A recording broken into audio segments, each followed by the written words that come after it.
I mean this in the nicest way possible, but you've got to stop being a hater. This is I mean this in the nicest way possible, and I'm your host, Ram. Let that sit for a second, because you know exactly what I mean. And I'm not just talking about the people who are loud with it.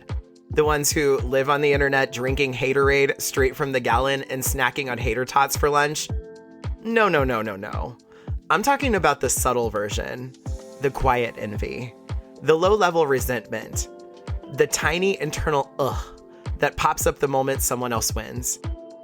That micro-flinch you feel when someone posts something you secretly wish you had. That's hater energy too. But here's the truth. It doesn't make you a hater. It doesn't make you broken. It doesn't make you the villain. It's just a pattern, an energy. One you can catch, understand, and outgrow. Because being a hater is not an identity. It's a moment. It's a mindset glitch. It's your nervous system panicking. Like, oh no, someone else is thriving. Is this a threat? And spoiler alert, no, it's not. And when you learn to clock that reaction, not shame it, not spiral in it, but actually understand what it's pointing to, that's when everything shifts. Here's what I actually mean by all of this. Envy and comparison drain you. They drain your joy, your creativity, and your self-respect. They take you out of your own life and glue your eyes to someone else's lane, a lane that was never meant for you in the first place. And supporting other people, celebrating their wins, being genuinely happy for someone whose moment is happening right now, that's not silly. That's energetic hygiene. That's maturity. That's self-trust. Because being a hater doesn't make you powerful. It doesn't make you protected. It doesn't put you ahead. It just keeps you stuck. Emotionally, spiritually, and creatively. When you're busy picking apart someone else's success, you're not building your own. When you're obsessing over what they have, you're not using the same energy to go get yours. When you're shrinking someone else's shine, you're shrinking your own by default. I've always believed, with my whole chest, that I can have, do, be, or get anything I want. So my brain just doesn't understand jealousy. It's not even in my operating system. If I see someone shining, my immediate reaction is, right on, I'm next. Not, why not me? Or, that should be me. Because what kind of sad, limited mindset is that? Why would I ever want to live in a world where someone else's win threatens me? That doesn't make sense, and it never has. And the fact that humble culture is so normalized, the downplaying, the weird backhanded comments, the refusal to just let someone be great, it's sickening. Why can't people let others have their moment? Why does everything have to turn into quiet competition? Hater energy is a dead end. Supportive energy is a lifelong highway. And today, I want to break down why comparison, envy, and hater culture will never get you the things you actually want, and why they're bad for your mental, emotional, and creative health. Haters don't prosper. Not long-term, not sustainably, not spiritually. And I'm going to show you exactly why. But first, let me give you a moment where I caught myself slipping into that energy. Because yes, even I am not 100% immune. A few years ago, I was working a conference, and one of my coworkers walked in wearing the cutest matching pink tweed set I had ever seen. Like, it was giving Executive Barbie. It was giving everything. And the second I saw it, I felt some type of way. A little grimace, a little groan. Not towards her, towards the fact I wanted that outfit. And I couldn't have it. Because nothing like that existed for men at the time. There wasn't a tweed Barbie core for dudes option available anywhere. So my energy shifted for a second. Not in a hateful way, just weird. And here's the thing. I noticed it immediately. I caught myself pressed over fabric, and I immediately course corrected. Because the feeling wasn't about her winning. It wasn't even about the outfit. It was about my own desire and a little impatience. A little, I want that look, but I can't access it yet. That's the thing about envy. It's rarely about the other person. It's about what their success is revealing in you, what you want, what you're craving, where you feel limited. Once I realized that, the energy lifted. I complimented her, I hyped her up, and I meant it. And from that moment on, I promised myself, never again. Never again will I let someone else's shine turn into a shadow over my own mood. And then there's the opposite. Those moments where I go out of my way to hype someone up. In public, in private, in front of them, behind their back, wherever. Every time I've done that, the energy feels completely different. It feels expansive. It feels clean. It feels like I'm in alignment with where I want to go. Celebration feels good because it keeps you moving forward. Comparison feels heavy because it keeps you behind. And in a world where hater energy is everywhere, at work, in public, even within families, I can feel it instantly. The weird comments you sometimes get when you wear a cute fit, the backhanded compliments, the little competitive jabs, the energy that says, I don't want you to lose, but I don't exactly want you to win either. And let me tell you something. The minute I feel that from someone, I'm good on them. I don't stay in rooms where I can feel people silently rooting for me to dim. Life is too short for that. And that right there is why I want to talk about all of this today.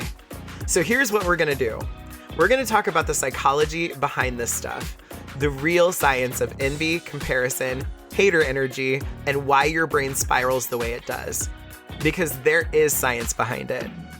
And once you understand it, you can stop taking it so personally.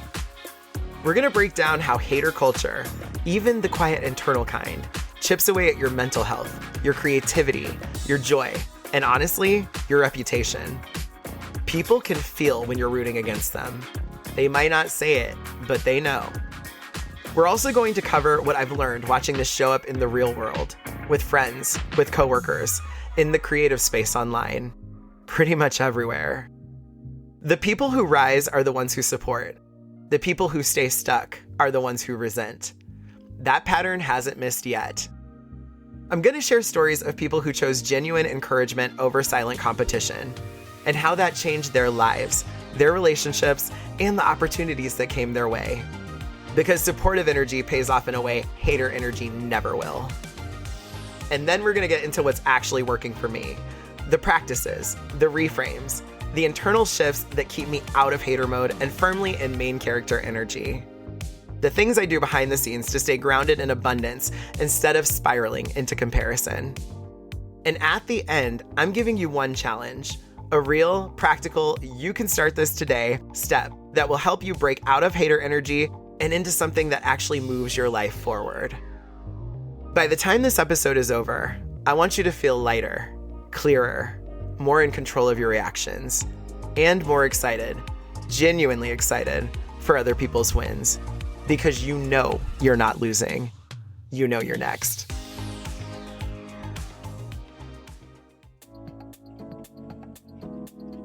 Let's start with something really simple and also really annoying. Your brain was built to compare. Like, literally wired that way. Psychologists call it social comparison theory. And the idea is this. When you don't have an objective measure of how you're doing in life, which is most of the time, your brain looks sideways. Not inward, not upward, sideways. It grabs the nearest person, the nearest moment, the nearest metric, and says, okay, am I doing better or worse than that? And from there, it splits into two paths. Upward comparison. This is when you compare yourself to someone you think is above you. The girl with the body, the guy with the career, the friend who hit a milestone first, the stranger online living in soft-filtered perfection. Upward comparison can do one of two things. It can motivate you, like, oh wow, that's possible, bet. Or it can flatten you, like, why am I not there yet? What's wrong with me?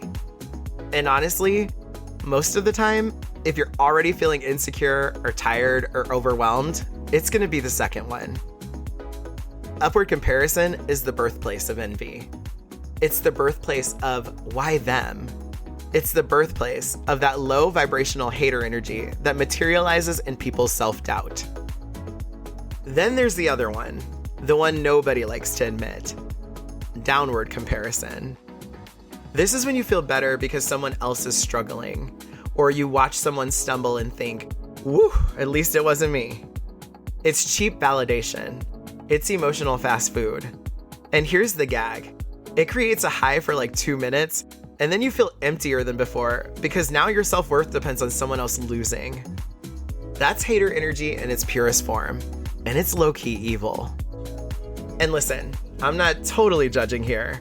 I'm just being honest. Everybody has done this.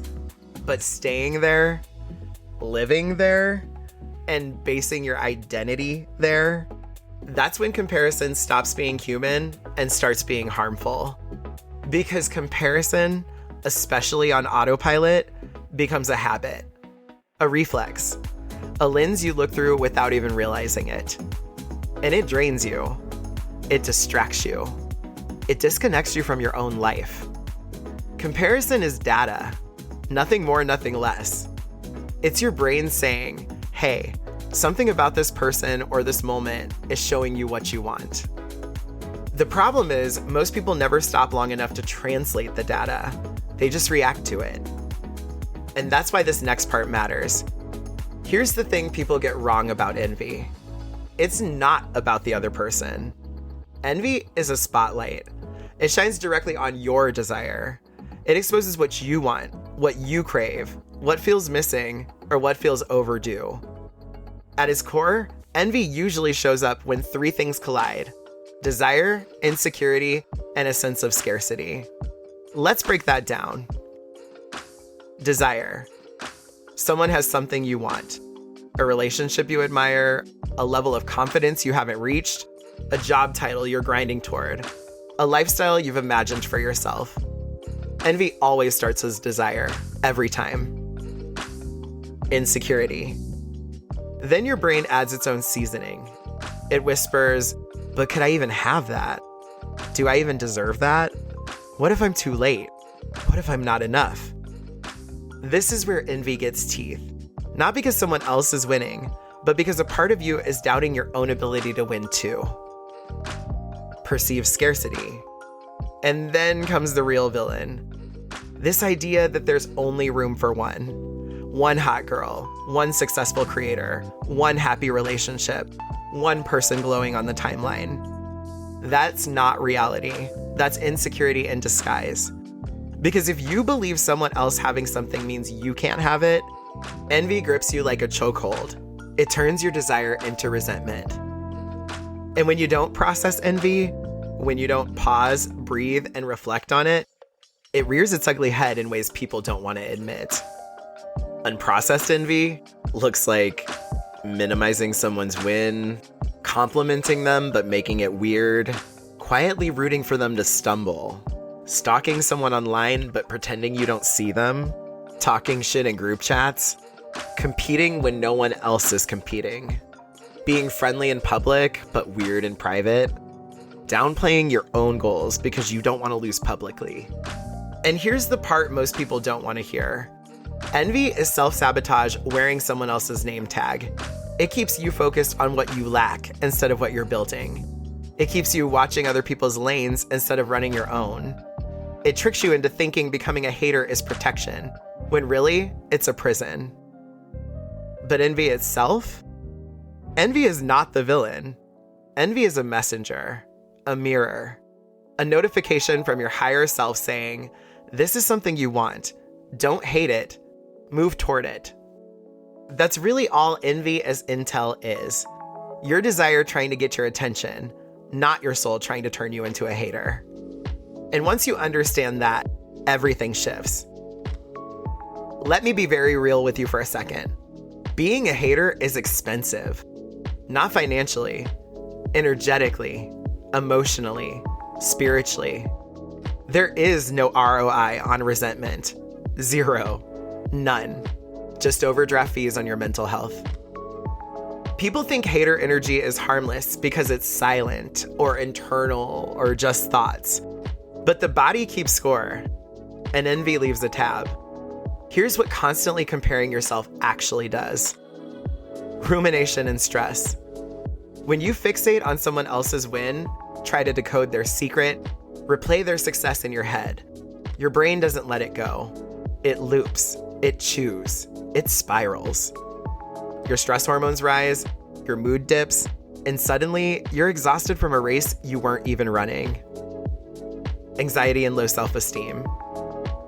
Comparison is a thief and a liar. It tells you you're behind, you're failing, you're not enough, you'll never catch up. That internal narrative chips away at your confidence. Not because their life is better, but because you're narrating your life with a cracked voice. Over time, this turns into overthinking, self-doubt, decision paralysis, avoiding your goals because you're afraid of losing publicly. Meanwhile, the person you're comparing yourself to, they're just living. Creative paralysis. You cannot create from a place of comparison. You cannot shine while staring sideways. Every ounce of energy you spend analyzing someone else's lane is energy stolen from your own momentum. You slow down. Your ideas feel flat. Your confidence shrinks. You second guess every move. You become a spectator in your own life. Emotional drain. Our brains cling to what's wrong faster than what's right. That's negativity bias. So when you feed your mind a steady diet of what you lack, what someone else has, where you feel behind, what you're not doing yet, your brain turns that into your worldview. Suddenly, everything feels heavier, harder, and less possible. Not because your circumstances changed, but because comparison narrowed your ability to see joy and possibility. Self-sabotage. One of the most dangerous effects of hater energy, you start sabotaging your own life to avoid the pain of comparison. People do this all the time, not applying for opportunities they want, not posting content because they fear flopping, not celebrating their own wins, not showing up consistently, not investing in themselves. Why? Because envy makes them believe the gap is too big and the risk is too embarrassing. This is the saddest part of hater energy. It kills your dreams long before it hurts anyone else's. Loneliness and disconnection. Let's be honest. People feel hater energy. Your silence feels different. Your support feels different. Your presence feels different. Hater energy isolates you, not because others don't like you, but because you start pulling back. You stop cheering loudly. You stop showing up. You stop connecting. And you stop letting yourself be inspired. And nothing grows in isolation except insecurity. So here's the truth, said with love. Hater energy costs you way more than it ever protects you from. That's why I suggest you start treating envy as intel instead of letting it turn you into poison. It taxes your brain, your mood, your confidence, your creativity, your joy, your relationship, and your self-respect. And for what?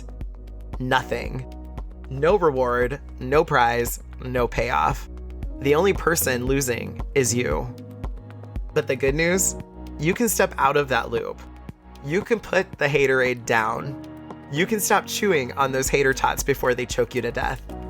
And that shift starts the moment you understand where envy goes to the gym, gets a protein shake, and becomes jacked on social media.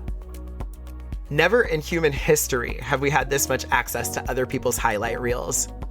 Our brains were designed to compare ourselves to maybe 150 people in a tribe, not thousands of strangers, influencers, coworkers, exes, celebrities, and people you went to high school with all at once before 9 a.m.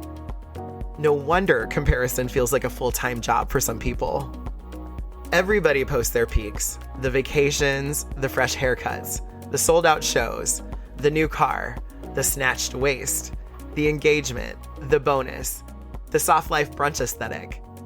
People post, "Here's my best moment," and your brain responds, "Here's proof you're not doing enough." Meanwhile, nobody is posting bankruptcy paperwork, couples therapy, their swollen post-crying face, the job they didn't get, the 400 photos they hated before posting that one, their mental breakdown on a Wednesday at 1 p.m. That's because it's not real, but your nervous system treats it like it is. Parasocial envy. One of the wildest parts of modern life is how people develop envy towards strangers. You can scroll for 10 minutes and suddenly you're mad at an influencer's relationship, a celebrity's body, a podcaster's success, a friend of a friend's new apartment, someone's effortless glow up. You don't know their story. You don't know their struggle. You don't know their sacrifices. You don't know their private pain. But envy doesn't need facts. It only needs an image. And then people spiral into imagined competition with someone who's not even thinking about them. We're not built to process thousands of upward comparisons a day. We're not designed to treat filtered, edited, curated lives as benchmarks. We're not meant to compare our real lives to someone else's cinematic trailer. The point of this episode is not social media is bad. The point is, unchecked comparison is shaping your mood, your self-esteem, your goals, and your entire sense of identity without your consent. And once you understand that, you can take your power back. Ready to flip this thing on its head? Here's the plot twist most people never expect. Being supportive isn't just morally cute, it's strategically brilliant. People think hyping others up makes them look small or overlooked or like they're doing too much. Meanwhile, supportive energy is one of the most powerful things you can cultivate for your own expansion. Let me break down why. Mirror neurons make energy contagious. When you celebrate someone else's win, your brain fires the same circuits it would if you won. This is why you feel a little rush when your best friend gets good news. Your nervous system literally rehearses abundance. Supportive energy trains your body to expect good things, and that expectation shapes your behavior, your creativity, and your outcomes.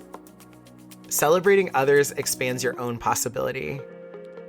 When you see someone winning and you respond with, "I'm next," instead of "why not me," you widen your internal horizon. You're telling your subconscious, if it exists for them, it exists for me. If it's possible there, it's possible here. If someone made the blueprint, I can follow it. Scarcity mindset shrinks you. Supportive mindset unlocks you. Support builds relationships that hater energy never will. People remember who claps for them. They remember who shows up, who comments, who shares their wins, who celebrates without making it weird, who gives them their flowers while they're alive. Supportive people get invitations, collaborations, referrals, mentions in rooms they aren't in yet. Opportunities that haters will never access. Doors open for people who walk with open palms, not closed fists. Support moves you into rooms your ego could never break into. Your success will almost always be connected to who trusts you, who enjoys your presence, and who feels safe rising next to you. People can feel when you're secretly competing. People can feel when you're rooting against them. People can feel when you're performing support instead of being supportive. But genuine celebrators, they rise together. Envy can become inspiration if you let it. Envy only stings because you see something you want. So the choice becomes this. Are you going to let that envy turn into resentment or intel? When you treat envy as information, it stops being shameful. It stops being ugly. It stops being a threat. It becomes a compass. You're not jealous. You're being shown your next desire. And then you get to ask, what part of this excites me? What part of this is calling me? What would it look like to create my own version? This is how supportive energy becomes self-expansion. I truly believe support is the ultimate accelerator of abundance. When you celebrate others, like their win is your win, operating from a place of believing that there's room for all of us, and start to treat success as contagious instead of competitive, you cannot stay small. You will rise. It's impossible not to. Support is the antidote to scarcity. It's energetic hygiene. It's emotional maturity. It's the path to everything you want. Let me ground this in something real, because theory is cute, but lived experience hits different. A while back, a friend of mine had a massive win. Career, money, visibility, the whole thing. And instead of feeling weird, instead of shrinking, I hyped them up like it was my anniversary party. I texted them, I posted them, I told others unsolicited how proud I was of them. I gave that win the Beyonce Coachella treatment. And here's the wild part. Because my energy around their success was so genuine, they put my name in a room I didn't even know existed. And out of nowhere, an opportunity came through. Not because I asked for it, not because I hinted, but because people want to bring supporters into the circle. Support isn't just kindness. Support is currency. When you hype someone with a clear heart, they feel it. And the world you're building feels it too. I've also seen the other side. You know, when you're around someone who keeps a running scoreboard in their head, everything becomes a comparison. Your outfit, your relationship, your career, your little moments of joy. One time, a former friend of mine treated life like it was a constant Olympic trial. Every compliment turned into a dig. Every conversation became a low-key competition. Every success, mine or theirs, became tense. And here's what that energy does. Nobody wins. Both people shrink. Both people get stuck. Nothing feels fun. Nothing feels safe. Silent competition doesn't make you rise. It makes the whole room contract.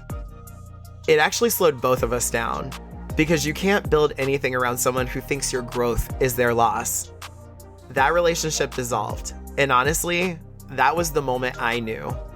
Hater energy doesn't just block blessings, it corrodes them. Look around. The artists winning right now, the creators getting opportunities, the writers, designers, podcasters, and entrepreneurs climbing fast. They aren't the ones feuding. They're not the ones subtweeting. They're not the ones lurking and resenting. They rise together. Because when you amplify someone else's shine, you're living inside a rising tide. And what do rising tides do? They lift every boat. Meanwhile, the people who isolate, compete, and hate from afar, they get left behind in the group project of life. Because nobody wants a teammate who's secretly hoping the group fails. Psychologist Leon Festinger, who first wrote about social comparison theory, basically said that we judge ourselves by measuring our lives against the people around us, not against any objective standard. We're constantly asking, how am I doing compared to them? Decades later, researchers like Sonia Yubomirsky have shown how that constant comparison can erode happiness and self-esteem, especially when you're always looking at people you think are ahead of you.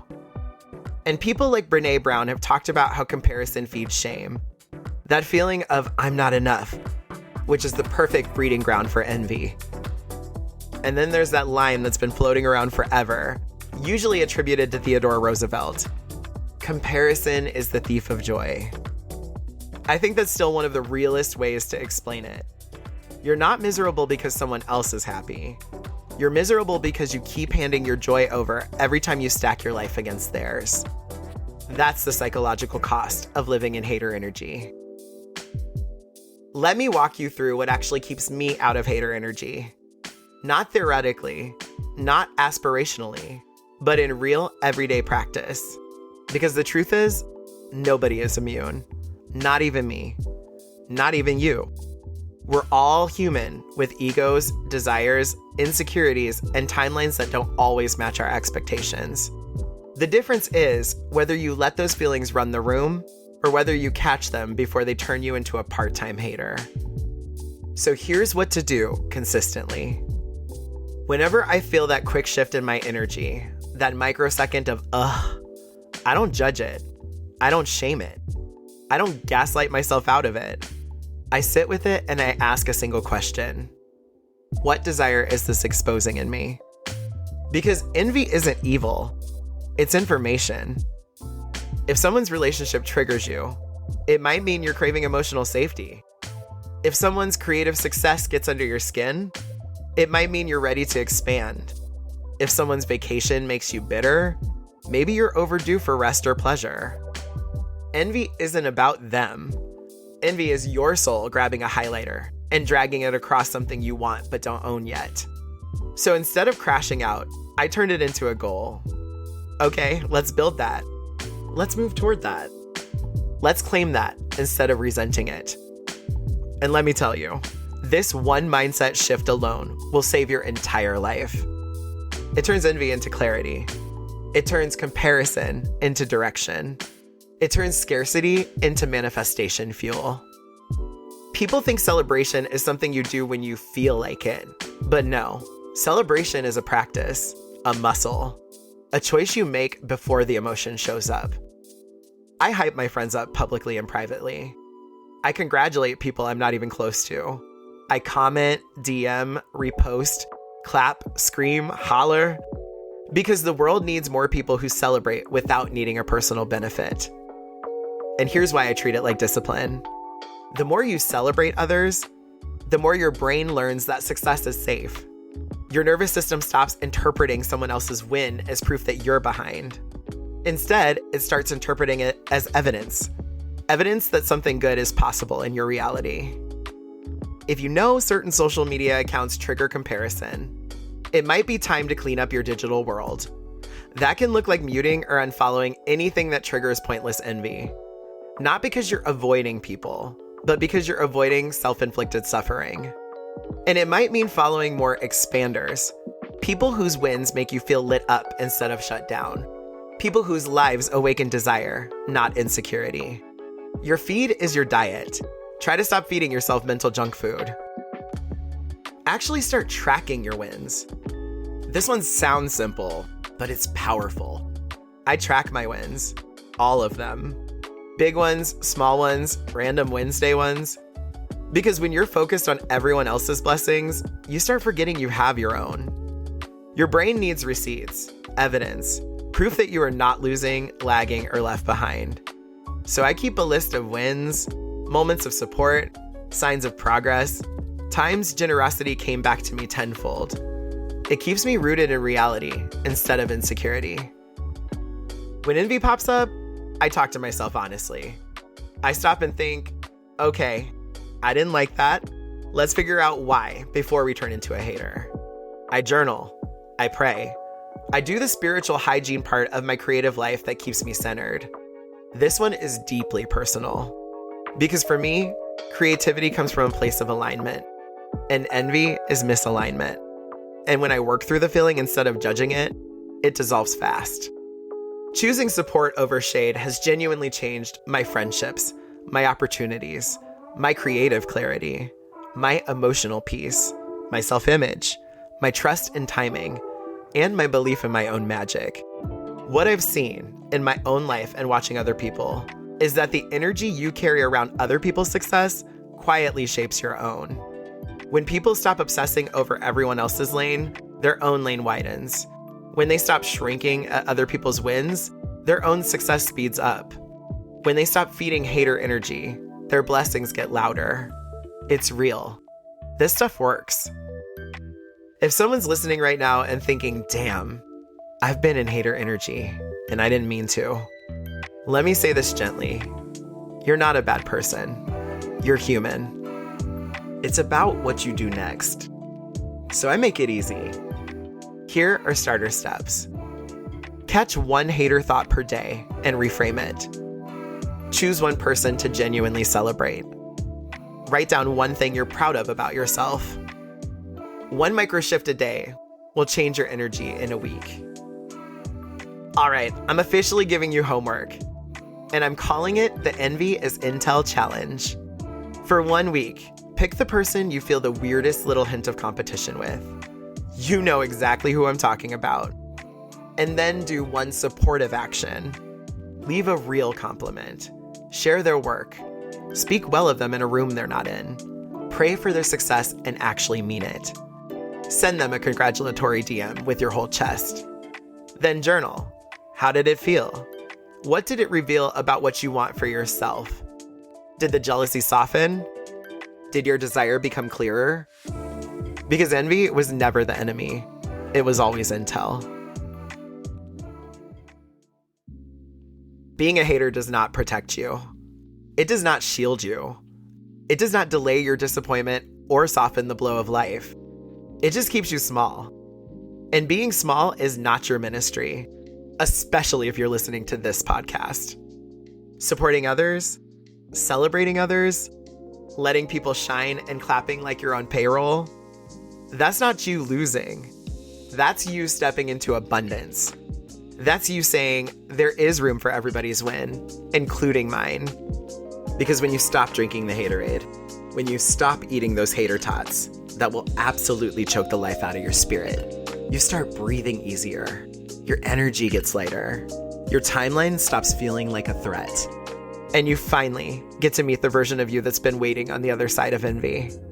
The expansive one, the joyful one, the collaborative one, the main character one. So let me say this the Ram way, because sometimes the kindest thing you can do is be real. Real about feeling envy and calling it what it is. Real about what it's costing you. Real about the fact you actually want more for yourself. Because wanting more isn't greedy. It's human. But shrinking someone else so you can feel tall? That's not your path. Not today, not ever. Listen, you're allowed to want big things. You're allowed to desire attention, success, beauty, opportunities, admiration, money, creativity, visibility, whatever your soul is secretly wishing for. None of that makes you a hater. What makes you a hater is believing someone else has to lose for you to win. And I promise you, you don't have to dim anyone else's light to turn up your own. Put down the haterade, throw out the hater tots, and stop that scarcity snacking, because it's not giving nutrition. Instead, notice your inner commentary this week. Catch the hater thoughts before they spread. Choose the supportive action every time.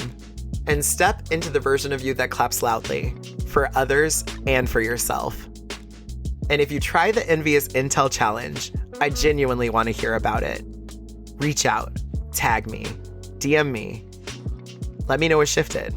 Because in a world obsessed with comparison, envy, and performance, it's powerful when we choose connection, support, and humility instead. And I'm right here on this journey with you. I'm Ram, and thanks for getting real with me today.